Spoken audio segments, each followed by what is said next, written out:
Have you ever went to lock the glove box on your JK and kind of think it doesn't really feel secure?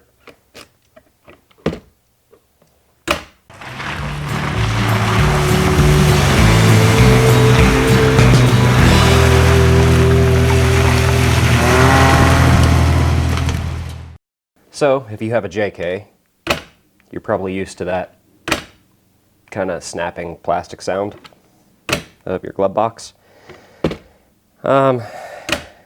Just not a big fan of the security risk, I guess you could call it, with the glove boxes in these. I mean, they're not very substantial or anything. Not that you should have really anything of value in it to start with, but I don't know. I'm just not a big fan. So we're going to beef up the security a little bit with a TUFFY Locking metal glove box. So as you can see, it is a metal glove box. If you didn't catch the previous episode where I installed the cubby cover, it was also from TUFFY. Of course, this is also TUFFY, same company. This thing is really, really heavy. It has a really substantial locking system on the back here, if you can see that. If I hit the button, you can hear that. That's what it sounds like when it unlatches and then when you latch it. I imagine it won't be that loud once it's installed in the Jeep. But yeah, that's what we're going to do today, is we're going to install this. So we're going to get the camera and stuff moved around here and try to get some lights in here so you can see everything, and we're going to get started. All right, I hope I've got you at a good angle where you can see everything that's going on. First step is to remove the factory glove box, which is really easy. You just open your glove box and squeeze on the sides here and lift out. You're basically squeezing in these tabs right here. And just get that out of the way. Then you're going to remove these two 7mm bolts here holding the factory latch.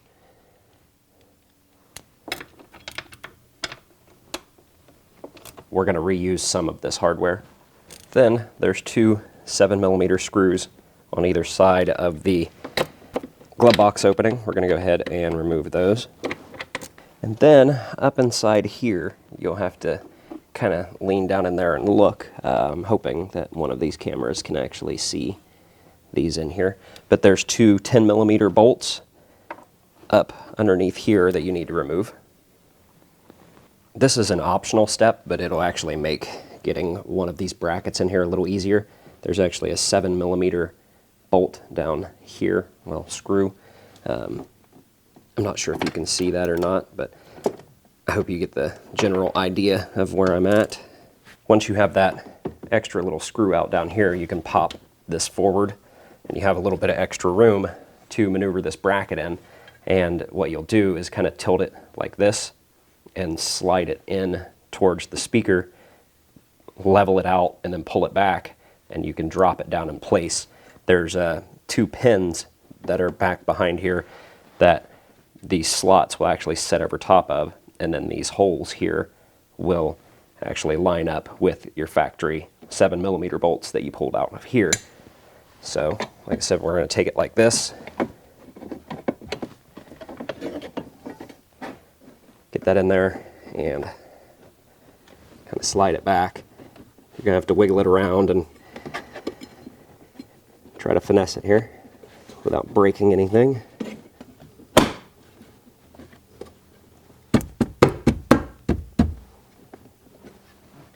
That dropped down into place.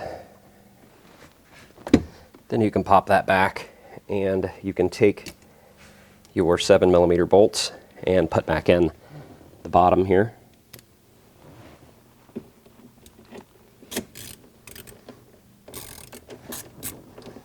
If you have this bracket in here correctly, then these holes should line right up and you won't have any issues putting these 7mm back in. And we can go ahead and put the one back in all the way underneath the dash here. We're going to take the new latch. You have to kind of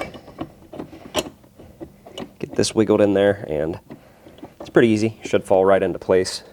And reinstall your 10mm bolts that have the washers already attached to them.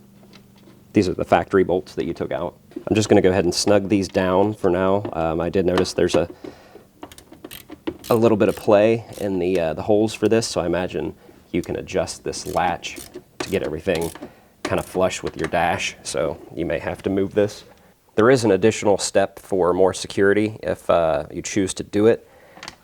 For the, let's see, let me make sure here. For the 11 and up JKs, you need to drill a 5/8 hole here in this plastic, and then you need to drill a 3/8 hole in the hole of this number 4 bracket that you put in, and then you can actually put another bolt in there, which I'm going to be doing that.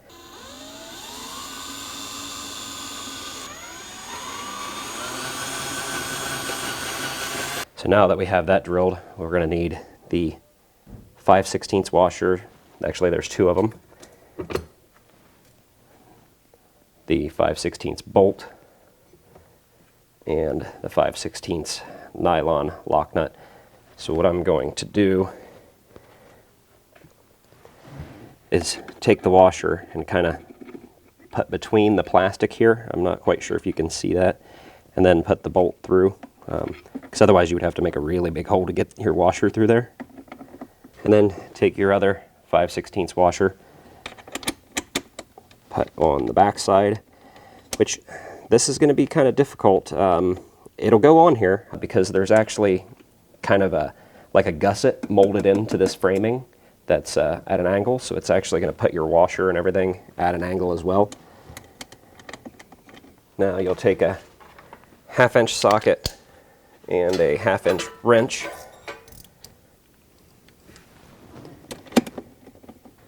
I'm not too worried about the hole because it is covered. There we go, and we have that extra bolt in there for the extra added protection, as they say. Now for our next step, we are going to take the glove box itself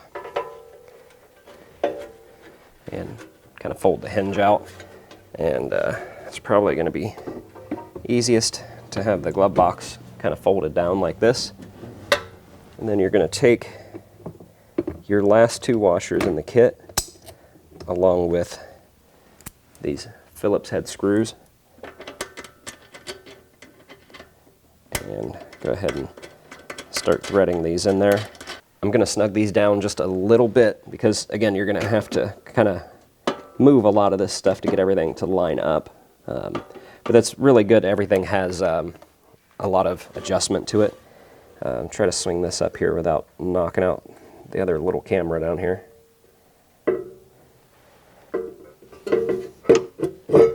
Okay, I thought we were going to have an issue there.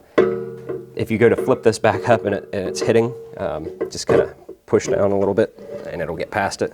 Yeah, not sure if you can tell here, but it's really hitting along this side, and it has a big gap along this side. So I'm going to see what adjustment we have to try to compensate for that. Yeah, see, this needs quite a bit of adjustment because it won't actually even latch at this point. So I'm going to go ahead and do some adjustment, and then I'll come back and show you what I did.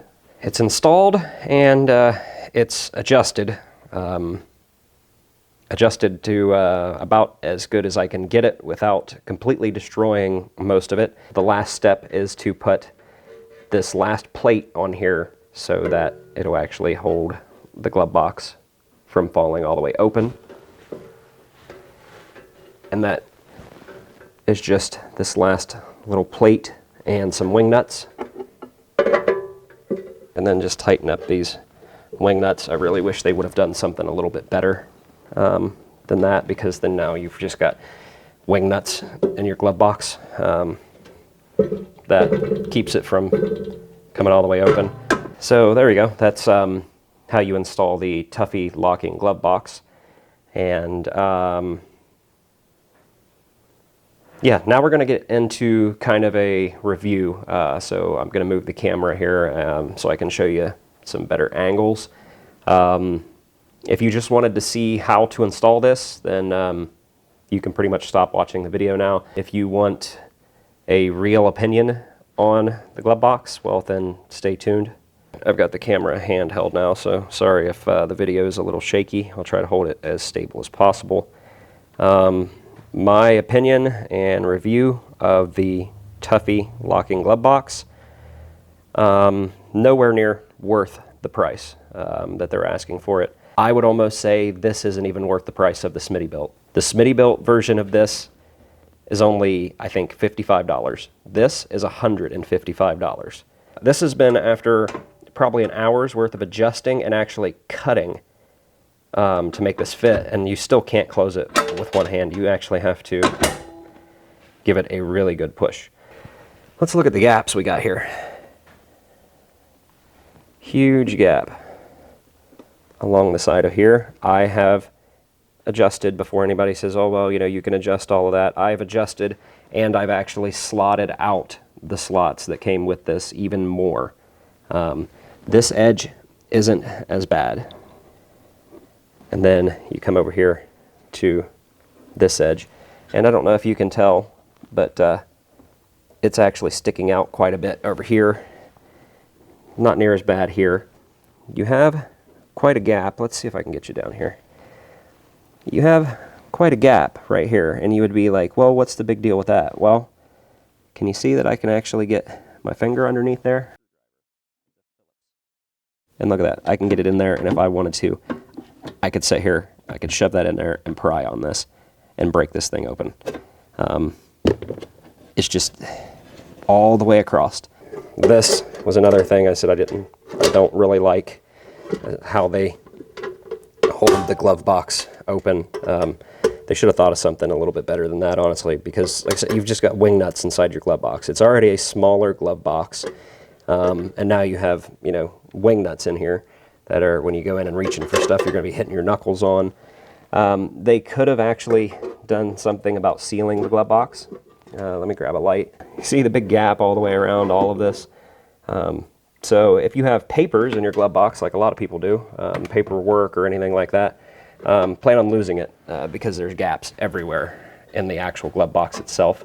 That's the original washer next to the washers that I had to use. I had to use these giant like fender washers because I had to drill out those holes so big just to get that gap as close as it is now. But even with all of that adjustment, it still does not fit right. I kind of understand why it is sticking out like that. It's because of this, the hinge for it, but I just think it could have been designed a little bit better. I normally don't, you know, say things bad about, you know, products in my videos. I mean, if it's not a very good product, I do point out, you know, the bad spots in it, but rarely do I ever say that something is just an outright bad product, and this time I'm going to say it. This is just a bad product. The rear cargo cover, or the cubby cover that they call it, that was a you know, a really good product.